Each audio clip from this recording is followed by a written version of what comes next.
Faisalabad agriculture university में एक लड़की जो है वो पढ़ रही है और उसकी एक सहेली बनती है किसी दूसरे शहर से। और यूनिवर्सिटी के दौरान जब वो सहेली अपने घर जाती है तो इस सहेली को दावत देती है कि तुम हमारे शहर आओ। तो ये अपने वालिदैन से इजाज़त लेती है और उसके शहर चली जाती है। जैसे ही उसके शहर पहुंचती है तो वहाँ पर बाहर जो ग्राउंड था वो उनके घर के पास, वहाँ पर इसको एक नौजवान मिलता है और वो नौजवान जो है इसको देखता है, ये उसको देखती है और इन दोनों के दरमियान आंखें चार होती हैं और इश्क मोहब्बत होने लगता है। और उसके बाद इनके नंबर एक्सचेंज हो जाते हैं। अब इनके दरमियान प्यार मोहब्बत शुरू हो गया। लड़की को लड़का अच्छा लगा, लड़का खूबसूरत था, और लड़के को लड़की अच्छी लगी। अब जब प्यार मोहब्बत शुरू हुआ तो उसके बाद मुलाकातें शुरू हो गई और इनकी मुलाकातें इतनी ज़्यादा बढ़ गई कि इनके दरमियान होटल के कमरे तक जाने वाले मामला भी चल पड़े। जब आप होटल के कमरे तक पहुंच गए हैं तो समझिए आपकी इज़्ज़त ख़त्म हो गई है। और इन दोनों ने एक दूसरे के साथ अपनी वो तस्वीरें, वीडियोस जो कि प्राइवेट होती हैं वो खींचनी लड़के ने और उनको स्टोर करना, लड़की के मोबाइल से कुछ स्क्रीनशॉट्स।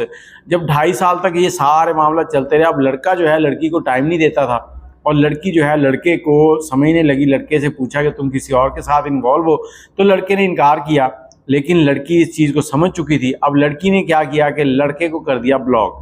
जैसे ही लड़के को ब्लॉक किया तो लड़का जो है उसने जो पुरानी तस्वीरें थी उनका सहारा लेना शुरू किया और एक नए नंबर से कुछ दिनों के बाद लड़की को कॉल की। जैसी कॉल की लड़की ने आवाज़ पहचानी, लड़की ने फ़ोन काट दिया। अब इस नंबर को भी ब्लॉक कर दिया गया। कुछ दिन गुजरे तो लड़के ने एक और नंबर लिया और उससे कॉल की। जैसी लड़की ने कॉल रिसीव की तो उसने कहा कि फ़ोन मत काटना, उससे पहले अपना व्हाट्सएप देख लो, मैं तुम्हें एक चीज़ भेज रहा हूँ, कहीं ये वायरल ना हो जाए। लड़की ने उसका नंबर अनब्लॉक किया, व्हाट्सएप देखा तो उस पर लड़की की और लड़के के वो जो लम्हात थे जो इन्होंने गलत तरीके से मतलब गलत चीज़ें की हुई थी वो लड़की के सामने आ गई। अब लड़का कहता कि तुम मुझसे मिलोगी या नहीं मिलोगी, नहीं तो मैं इनको वायरल कर दूंगा।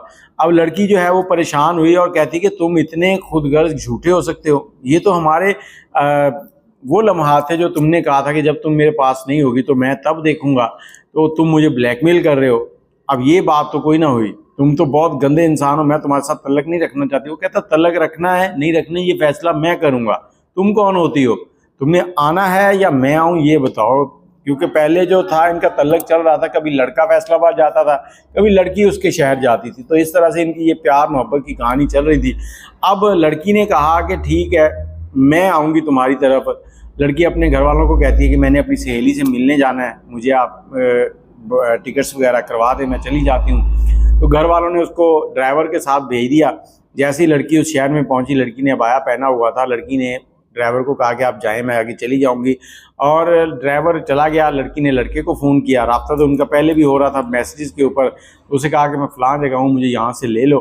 लड़का जैसे उसको लेकर मोटरसाइकिल पर बिठा के वहाँ से निकलता है तो कुछ फासले पर जाने के बाद लड़की अपने बैग से पिस्टल निकालती है और लड़के को पीछे से गोली मार देती है। जैसी गोली मारती है बाइक नीचे गिरती है और ये दोनों गिर जाते हैं। उसके बाद लड़की उठती है, अपना बाया वगैरह सही करती है और वहाँ से लड़के का मोबाइल भी उठाती है और निकल जाती है। अपनी सहेली के पास एक दिन रहती है, वहाँ से फिर वापस चली जाती है।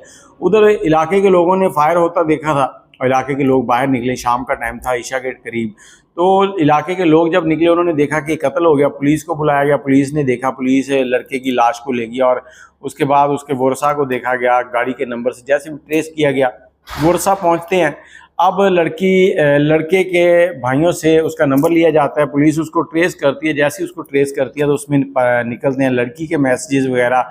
अब लड़की को कुछ 6-7 दिन के बाद फैसलाबाद से लड़की अपने घर जा चुकी थी, वहाँ से अरेस्ट किया जाता है। और अरेस्ट करने के बाद जब लड़की को पुलिस की हिरासत में उससे पूछ परतीत होती है, तफ्तीश होती है, तो लड़की बताती है कि ये मुझे इस तरह से ब्लैकमेल कर रहा था और मेरी इज्जत को उछाल रहा था, इसलिए मुझे कोई और रास्ता नज़र नहीं आया तो मैंने इसे कत्ल कर दिया।